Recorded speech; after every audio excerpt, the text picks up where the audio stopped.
Greetings and salutations! This is Jason Silverain, and with hay fever at its peak, I am appreciating the wonderful calm of Hidden Through Time 2, Myths and Magic. Now, if you're unfamiliar with this little series, it's actually created by Rogueside, more famously known for Guns, Gore and Cannoli and Shooters, Blood and Teeth. So this is a bit different from what they usually do. Now, the first game of this is a wonderful hidden object game, and it really is just a hidden object game in the style of like Wheres Wally and things like that. The first game is available for $5.99 with 5 DLCs at £1.69. This hasn't been announced yet for what date it's coming out or the price, but it's looking to be more of the same compared to the first game. And whilst the first game was more historically based, this seems to be going for, like, as it says, myths and magics. So the 80s, a time of wonderful music and colourful fashions.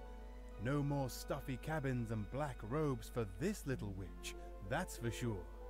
Willow will have no part of it. Get with the times, Mom. That broom is so medieval. And this is the sort of thing, I love the fact that the 80s is a mythical time. It just makes me giggle. And then here's your various objects you need to find with hints. So we've got a nice easy one right from the start. With the hint, I can't help but look at his picture every night. And there's plenty of these little things that can be interacted with. Some of them just make noises. You can actually change whether or not an item's closed or not. And you do things like this, just open things up. A few of these bits of food around the place we can eat, and it's just lovely and calming and very cute as you see this little world. It's like a Back to the Future reference there, tiny little fish, and it is just adorable. Oh, and there's the one. There's the camera. So we've got an ice cream cone to find. Well, used to be fine. You, on the other hand, have dropped yours. And as I've shown, you can already open up things. There we go, that opens up, but clearly nothing there at the moment. Like this one, this was planted with care. Now, I've already played through this, so this is why I'm speeding through it, but the world is actually very cleverly made. This is like relatively easy. But there's certainly a lot to look at in little bits and pieces. You'll find little hidden treasures. I do think that there needs to be a few more little Easter eggs here and there. I think it's a little plain in its demo, but I think when the full version comes out, there'll be far more little jokes and the like. Because this is what these kind of games thrive on, is not just the object you're looking for, but the funny scenarios that are there. Now, I do like this. You can change the weather, which sort of changes where people wander around, where things appear. So you've got them now huddling under there, trying to stay dry. Oh, poor thing. But it looks like they left a little bit of doll there.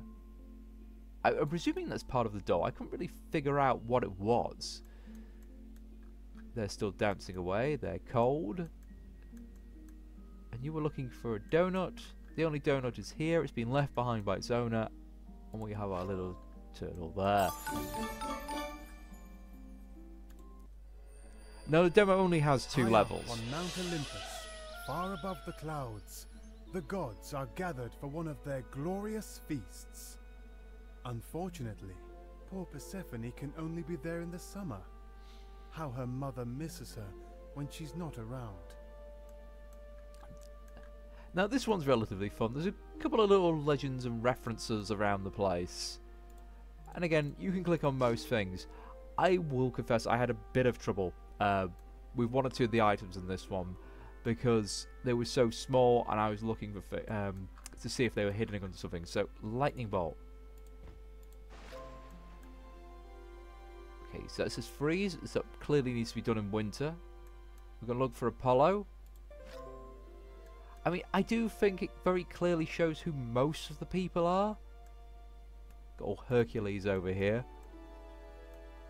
Poseidon, Ares. That one's a bit of a guess for me, though. So she's going for a swim, or is about to go for a swim. Feels to be nice out in the garden. There we go. And I see nothing else here, so let's change it to winter. And I would actually... Oh, there we go. I would actually advise this for younger children, or those who can't handle faster games, or just want something that's fun to go through and is a little calming thing to do just like during a lunch break. Bit of a spoiler for me finding all of these. But is this it? If this isn't enough for you, we have the architect mode, and this allows you to make your own maps. It's got a very clear and thorough tutorial, so a list of controls, which is really nice, and you can make quite a lot with it. Now this is obviously dumbed down because it's a demo, but there's plenty of objects it lets you play around with. And we have all kinds of animals, we have the more mythic harpies and dragons and unicorns, and we just get wild animals as well. But just to show you, this is one I made in about 10 minutes earlier. Yes, I would like to play that map. Not much is there. Open it up, and there's my witch. There's also a hint I could do. And then you can go back and edit the map further, so we could really make it very full. There doesn't seem to be like a object limit or anything from what I can see, because normally games like this will have objects. Oh, this is at the top, sorry, my bad. That's just me being unaware. We could add seasons. Confirm. Or we could have... Now, as you can see here, I'm clearly struggling with trying to click a few things. But, again, these are all teething issues with the demo's controls. I think in the full game, they'll be much clearer, much more concise. You'll be able to do a lot more fun things.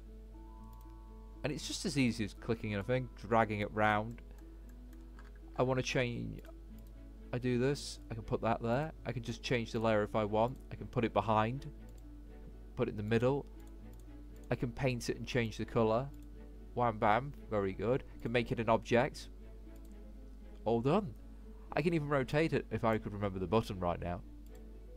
There we go. Easy peasy.